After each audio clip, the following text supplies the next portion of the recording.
Welcome to this week's edition of Centre Circle. I'm Jordan Fort. Is the Jamaica Premier League an amateur or a professional league? Chris Williams thinks more needs to be done.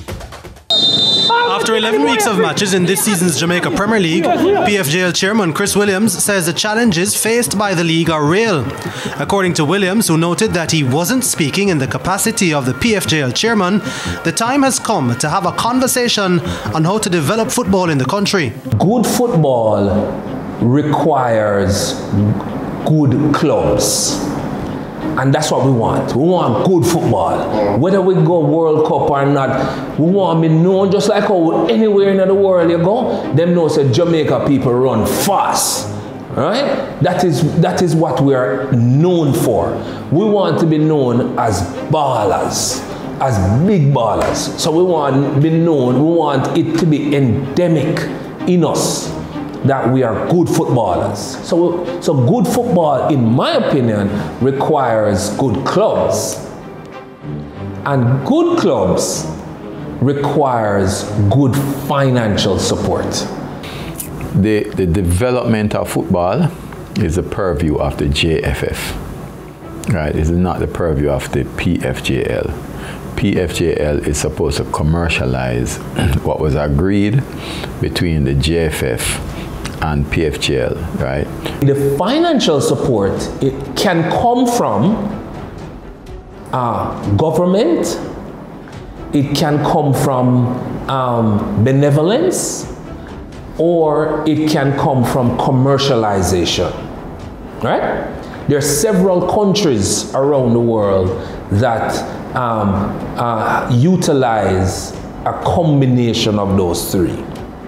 From where I sit and the exposure that I've gotten both in terms of business as well as in terms of in football administration, I think that we have to focus a lot more on commercialization. Williams says the clubs need help in providing a good product. The money what we're able to raise from commercialization, let us limit how many mouths it feeds, and let us direct it into a concentrated amount initially and build those up to a strong level. When they are strong and so on, and it will help the product, because what? More people will be trying out for those clubs, and the quality of the end product in terms of the play on the field will be better. So from various angles of commercialization, starting out with a smaller number is critical. Now, once you get to a level that these, I suggest 10 clubs, once you get to a level that these 10 clubs can be viable, commercially viable, then we look to move from there. If there is a desire to reduce the number of clubs, that must be a recommendation made internally to the JFF and the clubs. Because remember, PFJL is the clubs, right? It's not a board or an individual. The clubs form PFJL, and then we make that determination. From March last year, you interviewed me. I begged the JFF at that time, and I'm begging them again personally, reconsider that.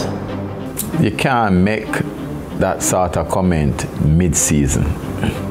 You understand what I'm saying? When people are playing, because then the question arises in people's mind when somebody asks me already, so which four are going to drop out? Right? And you don't want that. But let me just say categorically that the position of the JFF is still as was recommended by the technical committee, right? Because we have to go through a process of technical analysis. That it is 14 clubs, and the intention, as was agreed with the clubs also and PFJL, was that we're going to 16, right? Sometime in the future. This approach is not working. Limit the thing, build the thing solidly, have the economy cannot support 14. Get 10 solid clubs with good infrastructure, good balance sheets, with good capitalization, cash in the bank, ability to develop their youth, ability to fly their team around for practice games, etc. Get the commercialization right for the clubs first, for professional clubs, because that's what we want. We want professional clubs. So professional clubs requires economic feasibility. It is not there now at 14. It did arise last year, and Chris had reached out to me on 2 occasions, which I invited him to document his concerns and state the reasons for his concerns, which I expect he represents PFJL. And then we would have a discussion on it. We, in fact, had a meeting with the competitions committee for last year, but PFJL did not turn up to the meeting to discuss this, right? As I said to you, this is not a PFJL discussion.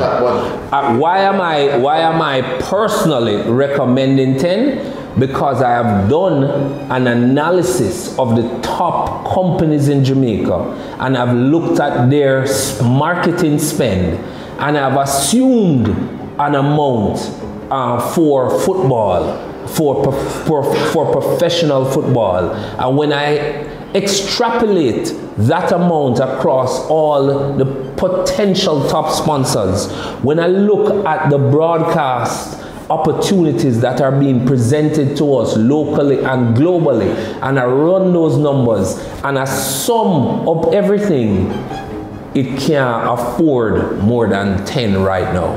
I'm not going to say to you, Brian, that it must be 10 or 12 or 14 or 16 or 8 until I look at the thing, a decision was made, and then we make a determination. Because it could be, you know, that we recommend the 14 based on certain things happening, and maybe those things are not happening. Maybe if we fix those things, then 14 makes sense. The players need to be paid more, they need to be treated better, they must be able to retire from the sport. Where it is now, that is not possible. So it means that the clubs have to earn more. I've told you the 3 ways that the clubs can earn. Either the government give them money, or somebody, a benevolent, somebody who loves football, give them money, or they earn it through commercialization. And I'm saying the top 2 is difficult because we're in a poor country. Government is struggling. The people with benevolence, they're being bombarded by every Tom, Dick and Harry. And so it comes down to commercialization. And when I run the numbers on commercialization, 10 is where we are financially and economically feasible. And not because something has logic to it, it means that is the best way. There are other things to consider. And let us sit down, right, with the proper documentation and work it out. I mean, by that argument, you could also say 8 make more sense also. Because you have more money in the individual for 8. But then what it does, and which is a consideration that we need to consider, is that it doesn't give enough enough playing time to more people. When we return, the business of football is bright as Mount Pleasant Academy and Generation Next combine to give youths an opportunity. And beating the favourites, Nicholas Hamilton cops People's Choice Award.